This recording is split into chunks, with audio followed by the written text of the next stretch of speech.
Yo, what is going on, guys? It is Pineapple King, and today it's the AFC deep dive into my playoff teams, and maybe just like those one or two below. Like the Raiders is an exciting team to talk about, so we'll definitely talk about them. Let's get straight into it though, so we don't use up all the time. Gotta keep a 10-minute video, you know what I'm saying? I don't wanna bore you guys, you know what I'm saying? Ravens, obviously number one team.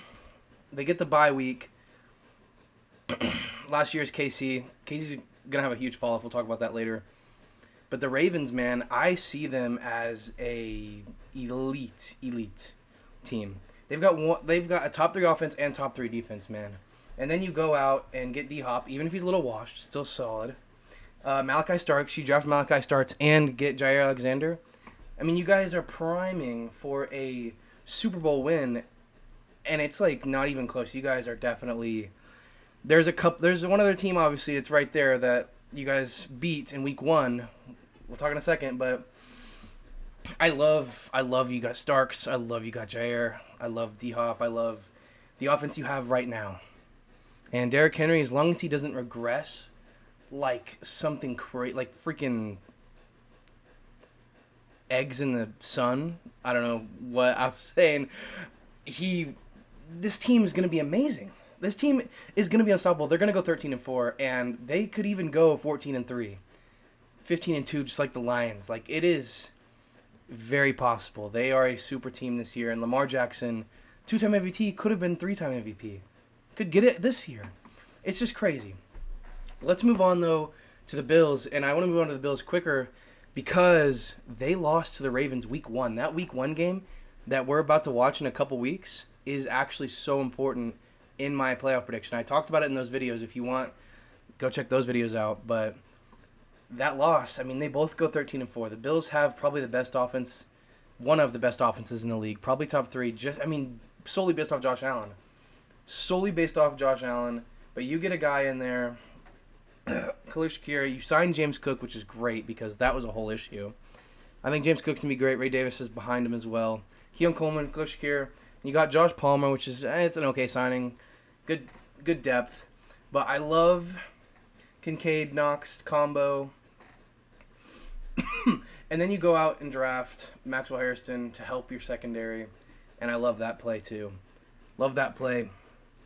I think you're strengthening what you kind of need to based of the fact that your offense is so good with Josh Allen that you don't need a star wide receiver because you have Josh Allen, and he can spread the ball well and throw balls amazingly. You do lose to the Ravens, so you do get the 2nd seed, and you just run it back as the 2nd seed. So you get to play the number 7 seed, which will be the Bengals. We'll talk about later. Love to see it, though. Up next is the AFC West division winner, the Chargers. You need to go look at the AFC West videos, all 4 of them, honestly. The AFC West is elite this year, man. And this is a tough prediction to make. And 3 and 5, by the way, Broncos, Chargers, those can flip. The only reason the Chargers are above the Broncos because they're both 11-6 is the Chargers beat a team that the Broncos lost to. That could completely change. I still think they're both going to go around 11-6 and make the playoffs and win the division and beat out the Chiefs. Chiefs are going to have a fall off. We'll talk about that in a second. Chargers, though. Obviously, drafting Amari Hampton has been the highlight of the year, especially with how great he's been in the preseason and how good he looks. Especially with Najee Harris having that eye incident. He's been weird. Like, Amari Hampton's going to be the starter. It could be week 1. But if not, he's going to get that starting role very quick, very fast. Obviously, Joel's a dog. You got Keenan Allen, too, which is I like a lot. And Quentin Johnson. He just needs to catch the damn ball. But Ladd's obviously the GOAT. Jay Herbo is going to be the GOAT. And, drafting, that was just elite. That was elite drafting. I was like, why did they take a running back? They traded for Najee Harris. Well, thank God you did because that was an amazing move. Up next are the Texans. And the Texans, they're just going to kind of win the division again. It's a weak division, so you got a lot of easy win games there.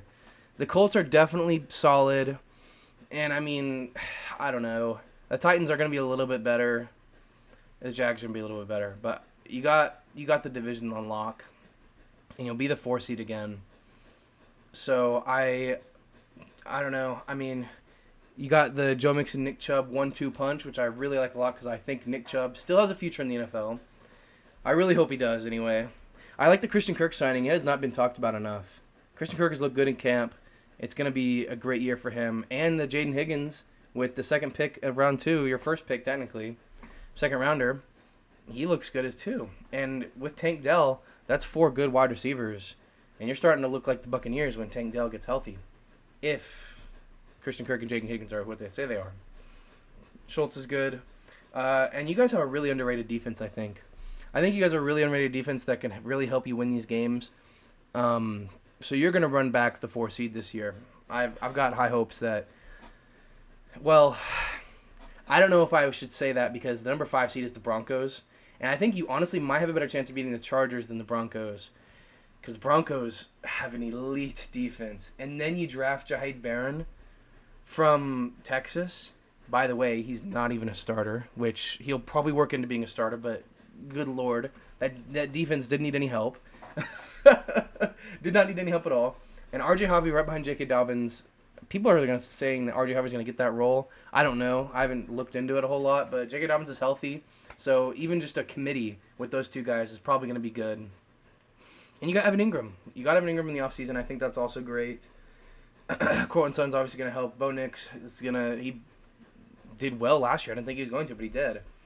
Obviously, PS2, Dre Greenlaw, Tyler Ngufunga. You guys made the good defense that was already good infinitely better with your offseason and draft. It's actually crazy.